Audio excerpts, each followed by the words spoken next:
राधे राधे। दशरथ रचित शनि स्रोत कथा।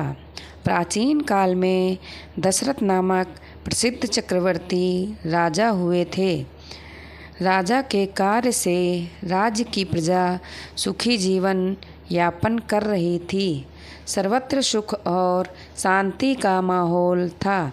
उनके राज्यकाल में एक दिन ज्योतिषियों ने शनि को कृत्तिका नक्षत्र के अंतिम चरण में देखकर कहा कि अब यह शनि रोहिणी नक्षत्र का भेदन कर जाएगा, जिसे रोहिणी सकट भेदन भी कहा जाता है।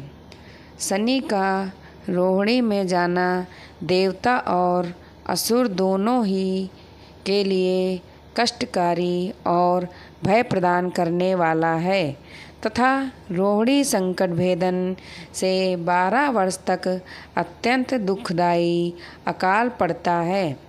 ज्योतिषियों की यह बात जब राजा ने सुनी, तब इस बात से अपने प्रजा की व्याकुलता देखकर राजा दशरथ वशिष्ठ ऋषि तथा प्रमुख ब्राह्मणों से कहने लगे, हे ब्राह्मणों, इस समस्या का कोई समाधान शीघ्र ही मुझे बताएं। इस पर वशिष्ठ जी कहने लगे, शनि के रोहिणी नक्षत्र में भेदन होने से प्रजाजन सुखी कैसे रह सकते हैं। इस योग के दुष्ट प्रभाव से तो ब्रह्मा एवं इंद्र देवता भी रक्षा करने में असमर्थ हैं।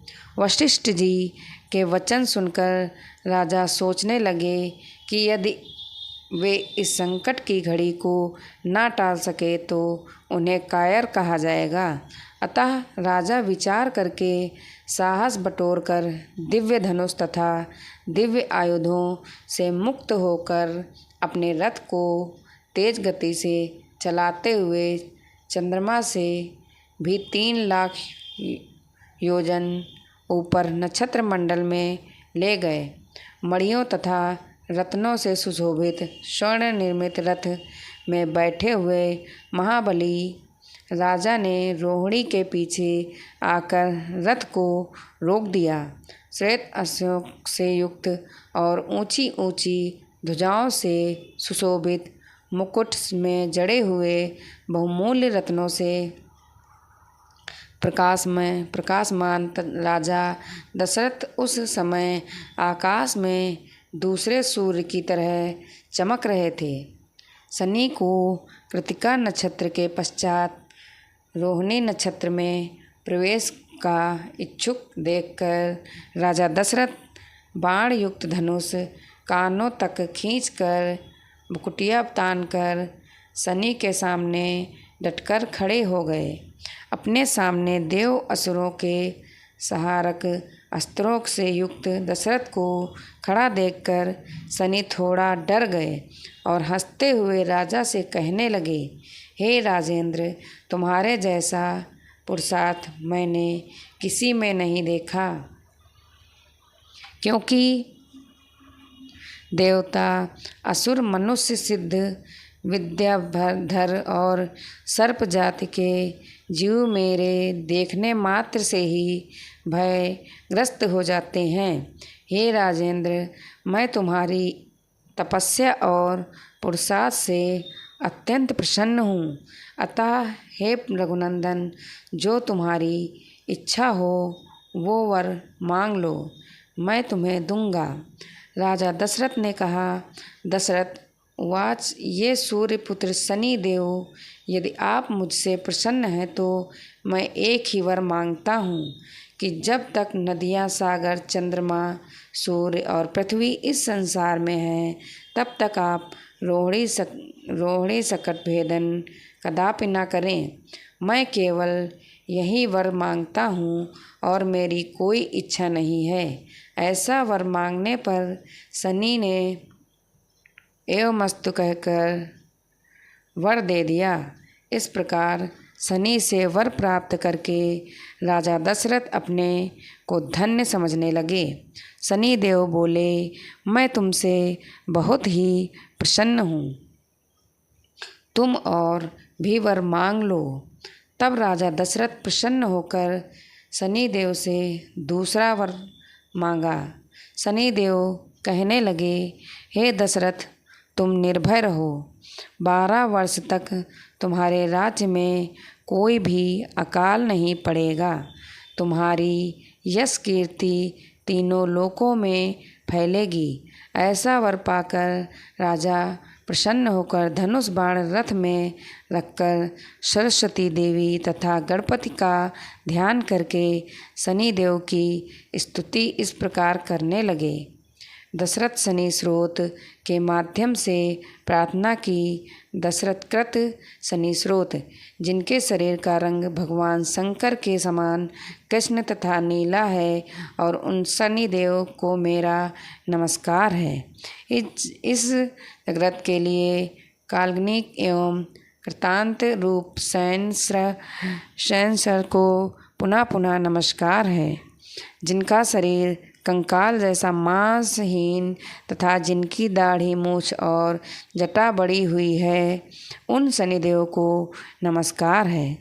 जिनके बड़े बड़े नेत्र, पीठ में सटा हुआ पेट तथा भयानक आकार वाले शनिदेव को नमस्कार है। जिनके शरीर दीर्घ है, जिनके रोए बहुत मोटे हैं, जो लंबे चौड़े किंतु जर्जर शरीर वाले हैं, तथा जिनकी दाढ़ें काल रूप हैं, उन शनिदेव को बार बार नमस्कार है। हे शनिदेव, आपके नेत्र कोटर के समान गहरे और आपकी और देखना कठिन है। आप रौद्र भीषण और विकराल हैं। आपको नमस्कार है। सूर्य नंदन, भास्कर पुत्र, अभय देने वाले देवता, वली मुख, आप सब कुछ भक्षण करने वाले हैं। ऐसे शनिदेव को प्रणाम है। आपकी दृष्टि अधोमुखी है। आप सर्वत्रक मंद गति से चलने वाले तथा जिसका प्रतीक तलवार के समान है, ऐसे शनिदेव को पुनः पुनः नमस्कार है।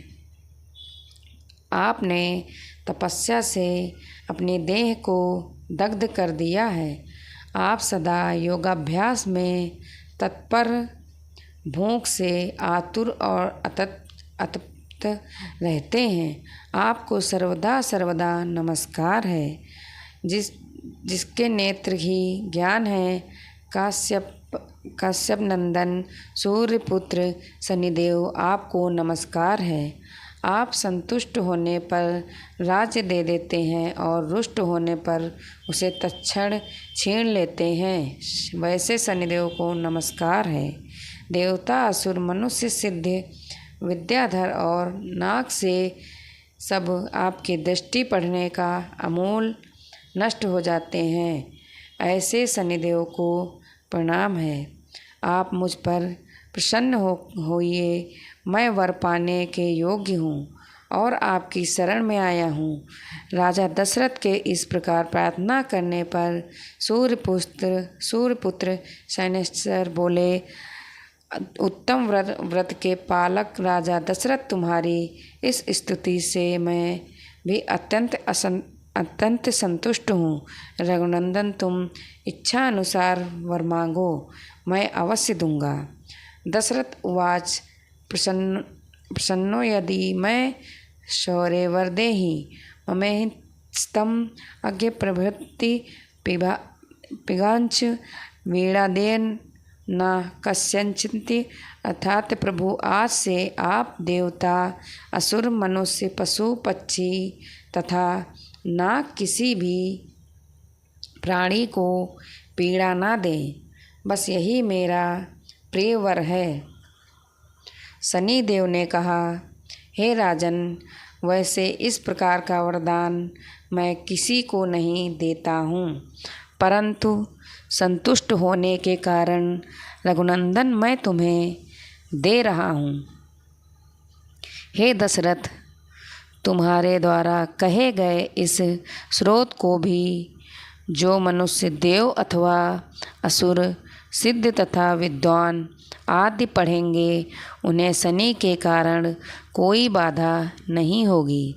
जिनके महादशा या अंतदशा में गोचर में अथवा लग्न स्थान द्वितीय चतुर अष्टम या द्वादश स्थान में शनि हो, वे व्यक्ति यदि पवित्र होकर प्रातः, मध्य और सायंकाल के समय इस स्रोत को ध्यान देकर पढ़ेंगे, उनको निश्चित रूप से मैं पीड़ित नहीं करूँगा। जय शनिदेव। आप लोगों को ये स्टोरी या जानकारी अच्छी लगी हो तो प्लीज़ कमेंट करें, लाइक करें, शेयर करें, सब्सक्राइब करें। राधे राधे। जय श्री राम।